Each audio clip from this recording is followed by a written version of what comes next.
Bonjour à tous, je suis très contente de vous retrouver pour un nouvel épisode du Sel de la vie. Et aujourd'hui, j'ai le plaisir d'accueillir Cindy qui va nous parler de son parcours, de ses 14 ans à l'annonce de sa maladie, une polyarthrite rhumatoïde, à ses 30 ans où elle a fait une course exceptionnelle, l'ascension du Mont Vinaigre. Bonjour Cindy. Bonjour Aurélie. Alors Cindy, je te laisse te présenter en quelques mots, toi personnellement. Alors, j'ai 43 ans, je suis une jeune mariée et j'ai deux enfants, Noah qui a 18 ans et ma petite Emma qui va avoir 8 ans. D'accord, super. Dis-nous Cindy, qu'est-ce qui s'est passé à tes 14 ans? Ce qui s'est passé, c'est très simple, c'est que j'étais une adolescente pleine de vie, normale. Je m'en rappelle très bien puisque ça s'est passé à Pâques en 1992. Je me suis lors d'une fête de famille, je me suis couchée le soir en pleine forme et je me suis réveillée, je ne pouvais plus marcher. D'accord. Voilà. Du coup, mes parents m'ont emmenée aux urgences, où là j'étais censée rester 48 heures en observation, etc. Et je suis restée entre un mois et un mois et demi. En effet. Voilà. Donc là, ils ont mis plusieurs années à poser un diagnostic. Je suis passée par beaucoup de phases. La chance que j'ai eue, c'est que j'étais très bien prise en charge par un pédiatre formidable à l'époque. Et voilà, au bout d'un mois et demi, je suis sortie avec un traitement pour maladie auto-immune. D'accord. Mais le diagnostic de polyarthrite rhumatoïde a été posé 5 ans plus tard, réellement. D'accord, ok. Voilà. Donc du coup, c'était un traitement lourd. C'était un traitement lourd, cortisone, immunosuppresseur, voilà, principalement à des grosses doses et traitement qui, à l'adolescence, j'ai pas très bien vécu. Oui. Voilà. Qu'est-ce que ça a entraîné ce traitement et cette maladie? Ça entraînait d'avoir une vie réglée comme du papier à musique, alors qu'à l'adolescence, on a plutôt envie de sortir avec les copains, de s'amuser. Bon, moi, j'étais complètement en dehors de cette vie d'adolescente. J'en ai beaucoup voulu à la vie d'ailleurs. Je me suis souvent demandé pourquoi moi, parce que du coup, j'avais pas la vie du tout la vie des adolescents normaux entre guillemets. Donc voilà, c'était un mauvais souvenir pour moi, cette époque, l'adolescence surtout. Ça a été très compliqué d'accepter la maladie à ce moment-là, parce que j'étais vraiment déformée physiquement par les traitements. D'accord, c'est-à-dire tu as grossi? Ouais, j'ai beaucoup grossi, etc. La douleur était quand même là.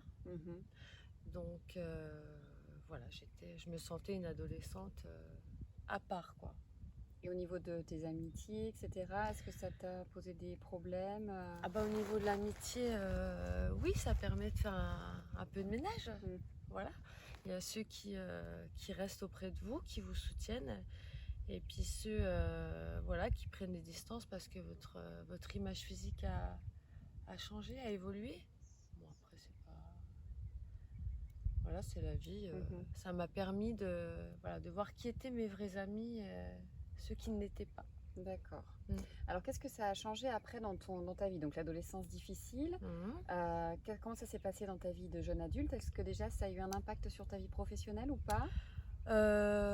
J'ai toujours eu envie de faire un métier quand même dans le paramédical ou le médical. Donc, quelque part, non, puisqu'aujourd'hui, je suis préparatrice en pharmacie. D'accord. Qu'est-ce que ça a changé en fait Qu'est-ce que ça a changé, tu vois, dans ta vie de jeune adulte? Donc adolescente, ça a été compliqué parce que ça t'a coupé un peu. Oui, Mais dans j'ai ta pas vie eu de jeune adulte. d'adolescence. Dans ma vie de jeune adulte, j'étais toujours quand même sous traitement quand même assez costaud. Oui. Donc ma vie de jeune adulte, ça a été un peu le prolongement de mon adolescence. J'étais quand même toujours sous traitement, c'était toujours compliqué, je trouvais pas trop la sortie, quoi. Je sentais au fond de moi que j'avais de la ressource et j'ai toujours été un peu une rebelle. Je voulais suivre ce que me disaient les médecins, mais je sentais au fond de moi que je pouvais aller plus loin et retrouver un semblant de vie normale. Mais j'avais pas eu encore le déclic, j'avais pas fait les rencontres surtout. D'accord. Parce que je pense que ça a été ça, en fait, le vrai déclic. Mhm. Ça a été des rencontres que j'ai faites dans ma vie. Et voilà, des gens bienveillants qui m'ont initiée à une médecine alternative, en fait. D'accord. Et je pense que c'est ça qui m'a fait cheminer et qui m'a permis un petit peu de sortir au mieux de cette maladie quand tu es en crise, en fait. D'accord. Tu vois, d'essayer d'avoir un quotidien normal, d'avoir des projets, des objectifs. Alors, pour ceux qui ne connaissent pas cette maladie, la polyarthrite rhumatoïde, qu'est-ce que ça entraîne comme désagrément physique? Alors, des douleurs articulaires. Donc, c'est une maladie inflammatoire. D'accord. Donc, c'est des douleurs articulaires. Donc, en fait, tu peux projeter n'importe quoi le lendemain, le surlendemain. C'est le matin, quand tu te réveilles, tu sais si tu vas pouvoir passer une journée normale ou pas. D'accord. Voilà, donc c'est des douleurs articulaires, toutes les articulations. Ça t'empêchait de bouger? Voilà, qui t'empêche de bouger, qui nécessite un réveil en douceur. Voilà, c'est principalement ça. D'accord, donc tu es obligé de vivre au jour le jour finalement. Tu es obligé de vivre au jour le jour. Okay. Exactement. Pour ta grossesse, pour ton fils, est-ce que ça a posé un problème? Alors, pour mes grossesses, étonnamment, souvent dans la polyarthrite rhumatoïde, c'est une période de rémission. D'accord. Voilà. Okay. Donc j'ai eu des grossesses pas merveilleuses. Parce que j'ai connu pendant 9 mois en fait aucune douleur quasiment. D'accord. Et puis la pleine forme. Ça n'a pas changé entre ton fils parce qu'il est plus grand que ta fille, tu vois, il y a un écart. C'est pour ça que je te posais la question pour ton fils, parce que tu étais peut-être encore dans un traitement médical plus classique, entre guillemets. Alors, non, j'ai arrêté le traitement. D'accord. Pour mes 2 grossesses, c'est pareil, c'est quelque chose qui se programme. D'accord. Voilà, donc j'ai dû arrêter mon traitement, programmer mes grossesses et le reprendre après l'accouchement pour éviter une rechute. D'accord, ok. Voilà. Alors, donc tu as fait des rencontres et qu'est-ce qu'elles ont entraîné ces rencontres? Alors ces rencontres, elles ont entraîné que par leur bienveillance, de me voir prendre beaucoup de médicaments, des traitements allopathiques. Ils m'ont amené à une médecine alternative qui a d'abord commencé par l'alimentation. D'accord, okay. Voilà. Donc... tu as changé toute ton alimentation? J'ai changé toute mon alimentation. Et ça a changé concrètement quelque chose sur l'évolution? Ça a été complètement évident. D'accord. en fait. Ouais. Alors sur le moment, quand on change son alimentation, ça se fait pas dans la douceur. Hein. C'est comme tout changement qu'on entame. Ça se fait aussi dans la douleur. Parce que quand vous avez des habitudes qui sont hyper ancrées, peu alimentaires ou autres, ça demande une vraie volonté de tout changer. Mais la volonté, je l'avais déjà eue plus jeune, parce qu'on m'imposait quand même déjà un régime alimentaire et je m'étais surprise à avoir déjà beaucoup de volonté à l'adolescence. D'accord. Donc du coup, oui, ça demande un changement. Donc concrètement, je sais pas, plus de laitage. Plus de laitage, plus de gluten. Voilà, donc ça paraît facile socialement parlant en plus. Voilà, effectivement, quand on est beaucoup invité ou quand on a une vie sociale, c'est pas évident. Mais bon, j'ai fait confiance à mes amis et je me suis vite aperçue que ça portait ses fruits. D'accord. Alors au quotidien, sur le moment, pas des gros changements, mais quand je faisais un écart, je le voyais. Ah oui, d'accord. Je l'ai constaté quand je faisais un écart en fait. Okay. Du coup, voilà. Donc ça, en tout cas, ça a eu un réel impact pour ma part. D'accord. Voilà, je ne dis pas que chaque personne... donc c'est quelque chose que je transmets aujourd'hui dans mon travail aussi. Il y en a sur qui ça a un réel effet positif, d'autres un peu moins. D'accord. Voilà. Mais en tout cas, moi, ça m'a clairement très réussi de partir sur l'alimentation signalée. Ok. Du professeur signalé. Oui. Voilà. Okay. Est-ce qu'il y a eu d'autres choses du coup que tu as mis en place, mis à part l'alimentation? Bah oui, parce que j'ai consulté aussi des énergéticiennes, des thérapeutes énergéticiennes. Donc avoir ce travail aussi un petit peu psychologique. Oui. Parallèlement à l'alimentation, ça m'a aussi beaucoup aidée. Donc, psychologie positive, Donc le voilà. travail sur toi, sur le L'introspection, mental, ouais, l'introspection, et ouais, puis le travail physique avec l'alimentation. exactement. Et du coup, qu'est-ce qui t'a fait faire cette course qui est assez exceptionnelle? Je veux dire que même une personne en très bonne santé aurait du mal à faire. Quel a été le déclic finalement pour aller au-delà de tes limites corporelles?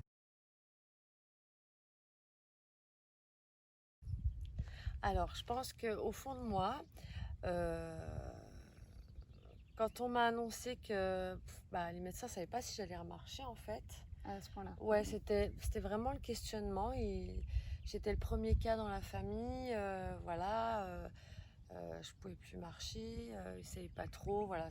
D'où aussi toutes ces années pour poser un diagnostic. Mon côté un petit peu rebelle. J'avais envie quand même au fond de moi, toujours j'ai eu envie de prouver que, voilà, c'était possible. C'était possible de s'en sortir.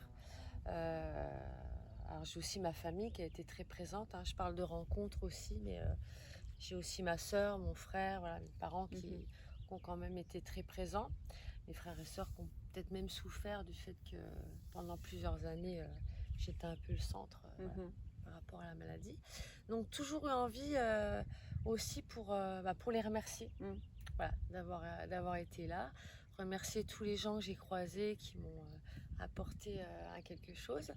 Donc voilà, le déclic il a été là de dire je vais leur montrer que le mental peut dépasser des fois certaines limites. D'accord. Alors tu faisais déjà du sport à l'époque ou... J'aimais le sport, Oui. j'ai toujours fait un peu de sport, enfin du sport, j'ai toujours fait du sport. Voilà, donc là j'ai vu que toujours pareil, en ayant vraiment une vie réglée comme du papier à musique, avec une bonne alimentation, un équilibre personnel aussi très important. Oui.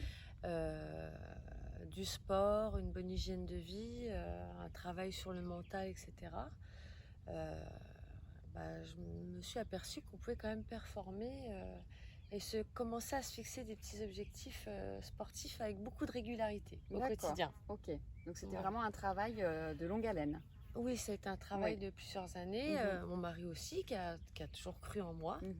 Et voilà, je l'ai aussi fait pour mes enfants parce que je voulais leur prouver que en se donnant les moyens, en étant persévérant, mes enfants savent que j'ai ce problème de santé et que voilà, dans la vie, il faut se battre aussi, que tout ne se fait pas dans la douceur, qu'il faut savoir sortir de sa zone de confort aussi, ça c'est hyper important, j'ai vraiment envie de leur transmettre ça. Sortir de sa zone de confort pour atteindre les objectifs qu'on veut. Donc tu as commencé par un objectif peut-être plus simple au début, parce que le Mont Vinaigre, c'est quoi comme course? Alors c'est une course de plus de 16 km avec beaucoup de dénivelé, plus de 600 mètres de dénivelé. Donc tu as commencé par une première course peut-être? Non, ça a été D'accord. Ça a été ma toute première. J'avais 30 ans. Oui. Je crois que, je sais pas, ça a été un âge ou un chiffre rond, j'en sais rien. Ou je sais pas, je saurais pas t'expliquer d'où ça m'est venu, mais en tout cas, je crois que j'ai dû sentir que c'était le bon moment. D'accord. Et tu as mis plusieurs mois pour t'entraîner, pour faire cette course? Oui. Ouais. Oui, ça a été une préparation seule, par contre. D'accord. Je me suis préparée seule. Je cherchais pas à faire un podium ni quoi ni caisse, puisque c'était ma première expérience avec la maladie, avec qui était bien stagné, avec un traitement qui me convenait, tout ça. Et du coup, je m'étais pas... Tu te fixes toujours un temps secret, quand même. Voilà. Mais je m'étais pas fixé un podium ou un objectif particulier. Je voulais aussi prendre beaucoup de plaisir. D'accord. Ça, c'était hyper important. Et franchir cette ligne d'arrivée. Donc voilà, pendant toute la course, je ne te cacherai pas que j'ai beaucoup pensé à la préparation, à tous les gens qui m'ont soutenue, qui étaient là, qui ont couru avec moi. Mon beau-frère, le frère de mon mari, qui est marathonien quand même, et qui est resté avec moi du début de la course jusqu'à la fin pour me faire franchir cette ligne d'arrivée qui a été hyper bienveillant aussi. Et voilà, tout ce que j'en ai bavé, entre guillemets, de positif comme de... Voilà. Hein. Et donc quand tu as franchi cette ligne d'arrivée, quel sentiment tu as eu? Énorme, beaucoup d'émotions. Franchement, je savais pas si j'allais franchir cette ligne. Je savais que ma tête le voulait, mais je savais pas du tout si mon corps allait suivre. C'était vraiment une grande première, quoi. Vraiment une grande première. Et quand j'ai énormément d'émotions, hein. Énormément d'émotions parce que là j'ai pensé, c'est vraiment un feedback vraiment un vrai feedback de l'annonce du diagnostic, le flou de pas savoir ce qui va se passer, là l'objectif. Félicitations, victoire, en tout cas. quoi. Je trouve que c'est exceptionnel. Et alors du coup, depuis, qu'est-ce qui s'est passé alors? Depuis, je me suis dit, mais t'es hyper performante en fait. T'as plein de ressources. Oui, c'est sûr. Donc je me suis jamais arrêtée. En fait, je me suis jamais arrêtée. Je sais aujourd'hui ce qui est bon, ce qui est mauvais pour moi.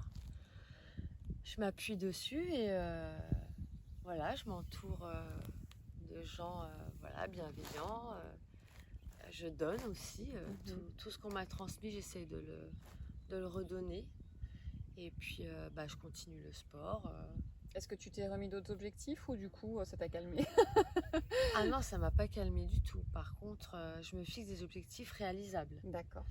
Parce qu'il faut quand même, il faut garder quand même, je crois le mot, une logique. Oui. Voilà, une logique et puis une logique, une cohérence parce que la maladie, elle est quand même là. La maladie auto-immune, il y a des périodes de crise, des périodes de rémission. Il faut être à l'écoute du moindre signe, être très à l'écoute de son corps quand même. Donc il m'est arrivé de programmer des choses que j'ai pas pu faire parce que la maladie prenait le dessus.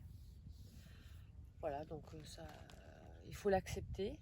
C'est un équilibre en fait entre le dépassement de soi et la bienveillance envers soi-même. Exactement. Être à l'écoute de son corps et lui vouloir du bien. D'accord. Et trouver exactement le bon équilibre entre le mental et le physique. D'accord, super. Voilà. Donc tes ressources principales, ça a été les rencontres, le petit côté rebelle. Je pense que j'avais ça en moi en fait. Ouais. Est-ce qu'il y a eu donc après les énergéticiens qui ont pu t'aider? Est-ce qu'il y a eu des lectures ou je sais pas, est-ce que tu as pratiqué des choses comme la méditation ou la pensée positive, tu disais? La pensée positive, lecture très peu. Je préfère vraiment être dans l'interaction avec quelqu'un. Oui. La lecture, j'ai commencé des tas de bouquins, mais c'est vrai que la lecture, D'accord, après chacun a ses ressources. Et puis je préfère vraiment interagir. Alors, j'ai lu un peu, mais c'est pas ce qui m'a le plus apporté. D'accord. Ça a vraiment été le fait d'interagir avec des personnes qui sont retrouvées sur mon chemin de vie, qui sont inscrites comme ça. Sans chercher, mon histoire, sans chercher. Sans chercher par exemple des gens qui étaient malades comme toi et qui avaient fait des choses, ça c'est pas une démarche que tu as eue? Ah non, pas du tout. Non, pas du tout. Par contre, je pense que mon côté vraiment à vouloir m'en sortir et tout, par contre ça a été l'évolution des jeunes enfants comme moi avec qui je me suis retrouvée au service rhumatologique, que je voyais donc régulièrement dans le service. Et qui n'avait pas du tout la même évolution que moi. C'était vraiment catastrophique. Donc là, je me suis dit, non, il faut vraiment que tu puises. Et c'était intolérable pour moi d'avoir... je pense que ça m'a aidé, par contre, dans ce sens-là, de côtoyer des gens qui avaient la même maladie que moi. Mais j'ai pas du tout puisé, non. Oui, au contraire, ça t'a donné la niaque pour faire... ça m'a complètement donné la niaque, D'accord, ok, super. Merci beaucoup Cindy. Je t'en prie Aurélie, merci à toi. J'espère que cet épisode vous aura plu. N'hésitez pas à liker la vidéo, à la partager, à mettre un commentaire. Si vous aussi vous voulez témoigner, n'hésitez pas à m'envoyer un message privé. Vous pouvez vous abonner à la chaîne Détente et Sérénité avec Aurélie ou me suivre sur Instagram @détente et sérénité avec Aurélie ou sur Facebook. Je vous dis à très bientôt pour un nouvel épisode.